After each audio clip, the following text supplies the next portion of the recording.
તો તમે મનુષ્ય છો ને. મને ખબર છે કે રામ શું છે, રામનું નામ શું છે. એટલે હું તમને વારંવાર કહું છું કે દીકરાઓ, બધે ફરી ફરીને થાક્યા હોય ને તો આ સીધો ને સરળ ઉપાય છે. આ વાત પકડી લેજો. અને મારા ભક્તોએ મારું માન રાખી અને હું જાણું છું કંઈક મારા જૂના ભક્તો આખો દાળ રામ રામ કરતા થઈ ગયા છે. હાથમાં કાઉન્ટરથી નામ જપ કરતા થઈ ગયા છે. કોઈ માળાથી રામ નામ જપ કરતા થઈ ગયા છે. કોઈ મનથી રામ નામ જપ કરતું થઈ ગયું છે. કોઈ વાણીથી રામ નામ જપ કરતું થઈ ગયું છે. તો ચિંતા ના કરશો. તમારે કહેવાની જરૂર નહીં કે માતાજી અમારી પર કૃપા રાખજો, કેમ કે જા પર કૃપા રામ કી હોઈ તા પર કૃપા કરે સબ કોઈ.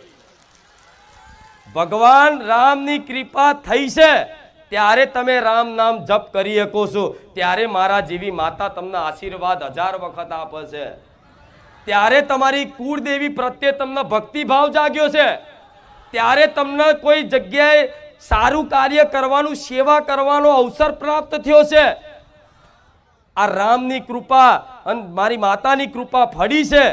ત્યારે તમને આજે કોઈ ગાયને જોઈ અને રોટલી ખવડાવવાનું મન થાય છે.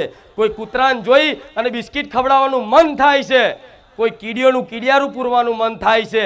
કોઈ પણ અબોલા જીવ પશુ પક્ષીની કદાચ ચણ નાખવાનું કે ખવડાવવાનું મન થાય છે ને, તો આ મારા ભગવાનની કૃપા થઈ છે. આ મારી રોમવારી મેલડીની કૃપા થઈ છે. અને આમ જ તમારું કલ્યાણ છે. આમ જ તમારું કલ્યાણ છે. હું ગેરંટી લઉં છું. જો જગતમાં કોઈ તંત્ર મંત્ર, કોઈ વિદ્યા, મૂળ ચોટ જગતમાં કોઈ દાડ નડવા દઉં તો હું રોમવારી મેલડી મટી જાઉં. આ રામ નામ તમને પ્રદાન કર્યું છે તો મારા ભગવાને રચના રચાઈ છે તારે. નહીં તો રામ નામ આ પ્રકાશિત જગતમાં બહુ છે.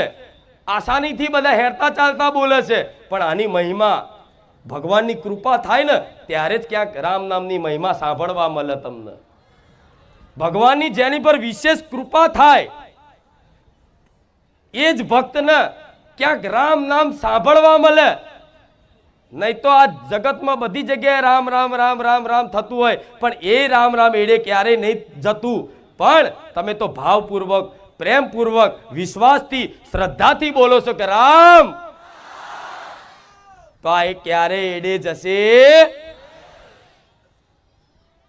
રામ